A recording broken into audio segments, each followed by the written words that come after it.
होली की आत्मा। बचपन से शहर में रहने वाला मनोज इस साल होली की छुट्टियों में अपने गांव दुर्गापुर वापस आता है, जहां उसे देख पूरा गांव खुशी से झूम उठता है। जब गया था तब इतना सा था और अब देखो कितना बड़ा हो गया है। हाँ सरपंच जी, जब मैं गया था तब आप भी बहुत जवान थे और अब देखो कितने बूढ़े हो गए हैं आप। चलो चलो बढ़िया है। बच्चा घर वापस आ गया। इसी खुशी में आज रात पार्टी होगी। क्या बात है, गांव में भी पार्टियां होने लगी। वैसे अगर पार्टी की बात है तो आज क्यों सीधा होली पार्टी करते हैं। होली पार्टी की बात सुन चहल पहल में अचानक सन्नाटा छा जाता है, जिसे देख मनोज को कुछ अजीब लगता है, लेकिन तभी सरपंच बात पलट देता है। अब बहुत देर हो गई, चलो सब अपने घर चलो, पार्टी के बारे में कल सोचेंगे। मनोज भी मम्मी पापा के साथ घर आ जाता है, पर होली पार्टी और उस पर पूरे गांव की खामोशी वाली बात अभी तक उसके जहन से निकलती नहीं। पापा, होली पार्टी की बात पर सब चुप क्यों हो गए थे? अरे होगी उनकी कोई अपनी बात। मुझे गांव की पंचायत ही थोड़ी पता है। थक गया हूँ, चलो सो जाते हैं, कल बात करते हैं। पापा की बात मानते हुए मनोज भी सोने चला जाता है। आज तो छुपा लिया, लेकिन हफ्ते बाद जब होली का दिन आएगा तब इसे कैसे रोकोगे? अगली सुबह सूरज के साथ ही मनोज भी गांव घूमने निकल जाता है, जिस पर रास्ते में उसे अपनी ही उम्र के कुछ लड़के भी मिलते हैं, जिनसे दोस्ती कर अब वो उनके साथ घूमने लगता है। इसी तरह कुछ दिन बीत जाते हैं और होली नजदीक आने लगती है।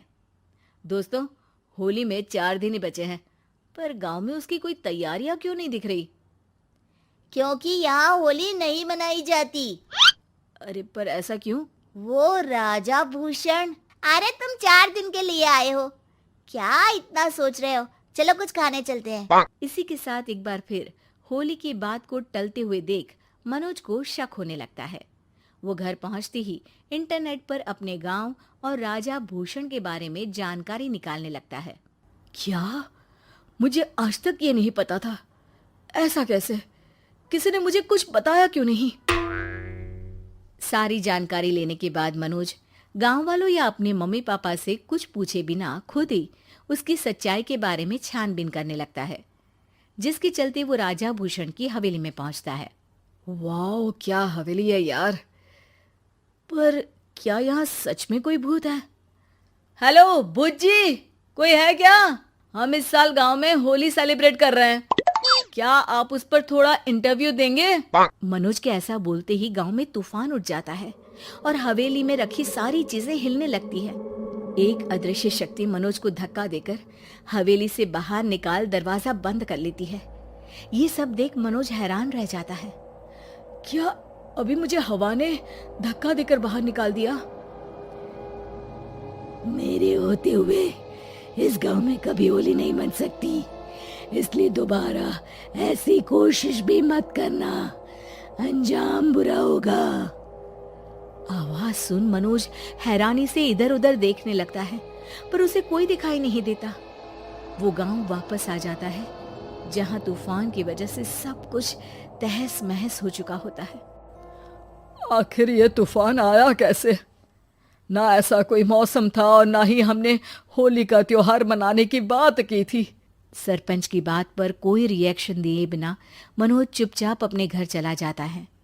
इस तरह देखते ही देखते होली का दिन भी आ जाता है और मनोज रंग लेकर गांव में निकल जाता है, लेकिन गांव पूरी तरह खाली होता है। अरे त्योहार का दिन है, धूमधाम की जगह मातम क्यों मनाया हुआ है? मनोज की आवाज सुन सब अपने घर की खिड़कियां खोल के घर के अंदर से ही उसे वापस जाने के लिए कहने लगते हैं, पर वो किसी की नहीं सुनता। तुझे पहले भी समझाया था, अगर होली खेलने की कोशिश भी की तो अच्छा नहीं होगा। अरे बात मान लो बेटा, तुम्हें सच नहीं पता। मुझे सब पता है। सालों पहले इस राजा ने एक अंधविश्वास फैलाया और आप लोग आज तक उसे मानते आ रहे हो। अरे बेटा, जब तुम पैदा भी नहीं हुए थे उससे भी बहुत पहले से इस गांव पर होली का श्राप है।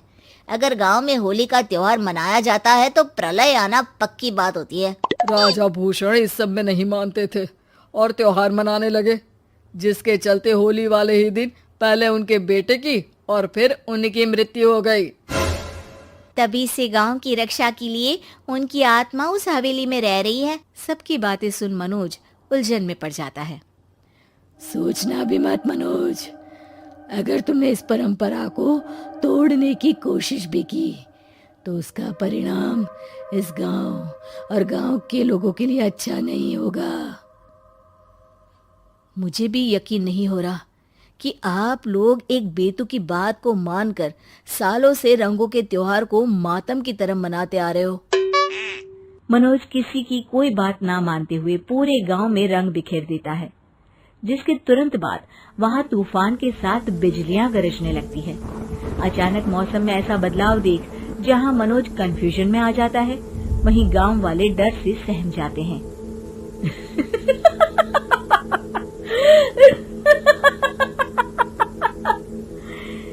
इस लड़के ने हमारे जैसे सिर्फ अपने स्वार्थ के लिए नहीं बल्कि पूरे गांव की खुशियों के लिए यहाँ होली मनाई है, जिस वजह से अब इस गांव पर होली का श्राप टूटता है।